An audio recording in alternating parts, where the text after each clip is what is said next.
Okay, by way of introduction to Buddhism more generally, imagine, and maybe you might do this, drawing an outline of a person, template as it were, and listing all the things that makes up a human being. Now that would be simple enough. You would perhaps talk about arms and legs and muscles and all the different functions of the physical body.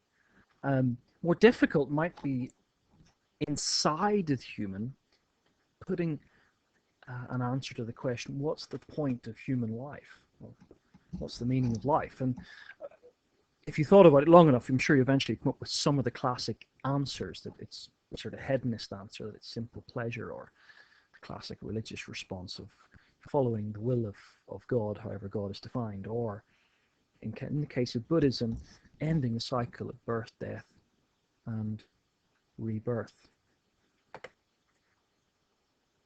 What is religion? Well, for Buddhists, their answer to that would be related to answering this specific question. What is the point? What is the purpose of life? And it'll be one of the key questions that we return to. What's the nature of life? What is life? And religion is all about, in particular, Buddhism, but religion in general is about, at least an aspect of that, is finding out questions to these perhaps ultimate questions. So there's more to Buddhism than just that one question. There's more to religion than just that one question. Here we see what are called the 7 dimensions of religion. There is a practical and ritualistic dimension, an experiential and emotional dimension, a narrative or a mythical dimension, an ethical or legal dimension, a spiritual or institutional dimension, a material dimension. Now, where do these come from? This is the work of a guy called Ninian Smart. Now, you might know some things already, so you might be able to stop this video at this point and see if you can annotate some of the things you already know about Buddhism that connect each of these aspects of analysis. Now, we'll carry on and you can add some extra notes, but it's worth noting before we go on that Ninian Smart's method here is not without controversy. You can look up some of the criticisms that have been raised against his phenomenological approach and some of the assumptions behind it. And I have some, critical thoughts on Ninian Smart, but it's a useful tool. His 7 dimensions of religion. So we're going to look at use this as a method. There are other ways of looking at religion in looking at Buddhism. Going through them one by one, starting with the practical and ritual dimension, and so on through to the material dimension. So, kicking off then, what is Buddhism in terms of the practical and ritual? So what do we mean by that? Well, as we look around the worlds of religions, we could talk about worship, praying, regular giving, rites of passage. And here you see some of the pictures. The bottom left here of, do you know what that is? I'm sure you do. Muslims at regular Friday prayer. Here they are in the streets of, not quite sure where, but they're at regular prayer. One of the 5 pillars, regular prayer, and if possible on a Friday. Top right here we see a charismatic Christian enthralled in Pentecostal or charismatic worship, hands raised, experiencing God. And perhaps the ritual of blowing the shofar or the horn as part of the Jewish religion. For Buddhists, there are many rituals and initiations and practical things. Here we see a picture of some young ordinants, some young monks joining a monastery. That might only be for a short period of time. In many countries, joining the monastery is a bit like joining a private school. You get an education with it. But there are all kinds of Buddhist rituals we don't have time to go into now.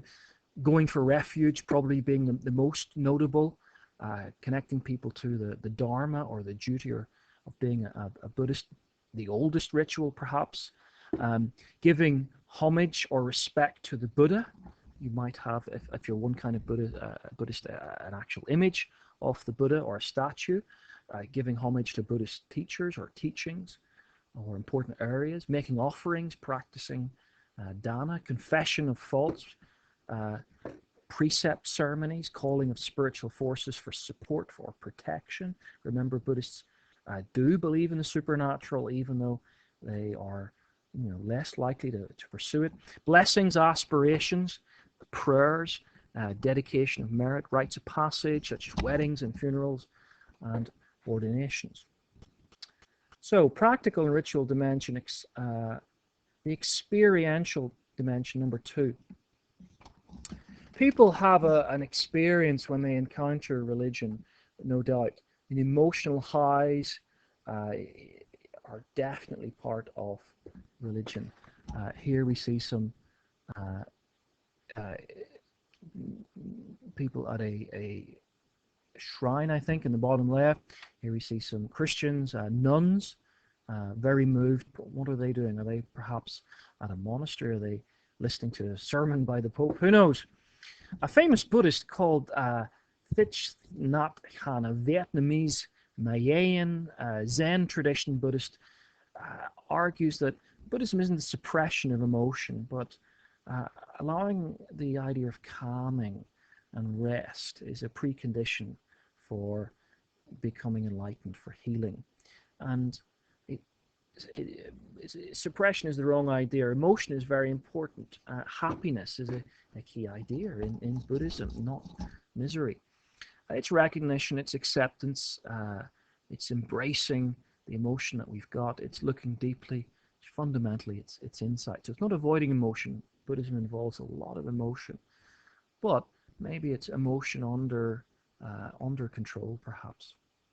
So the practical, the experiential, the narrative or mythical element of religion, stories which explain and inspire. All religions have stories, from the parables of Jesus to everyday stories in other religions about everyday objects and so on. But for Buddhists, the life of the Buddha perhaps is the key path to the key story. It's the path that they too must tread towards enlightenment. So practical, experiential, narrative. Then the sort of doctrinal and philosophical element.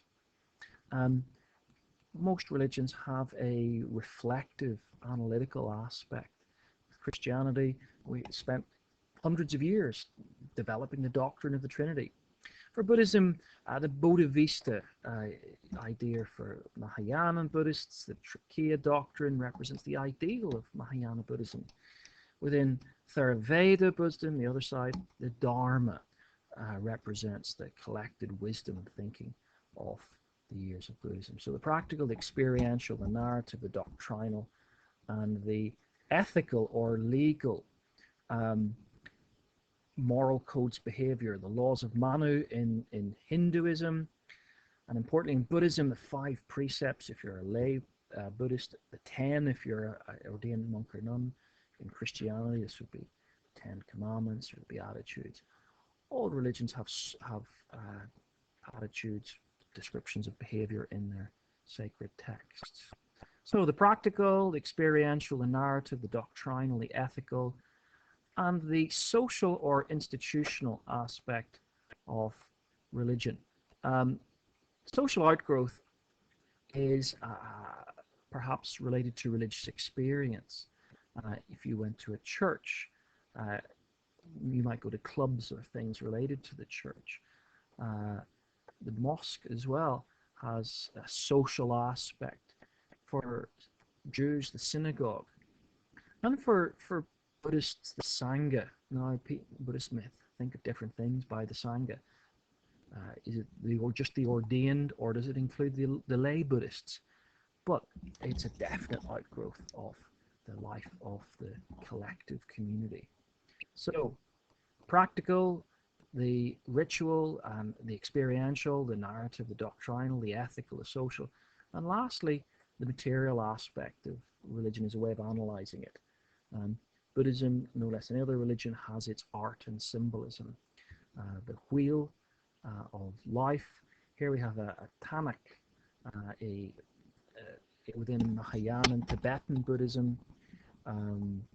This wheel reflects the challenges, the difficulties of life.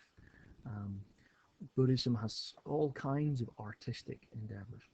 So in our next video, we're going to look specifically at Buddhism and its main traditions as a way of introducing in general Buddhism. Thanks for listening.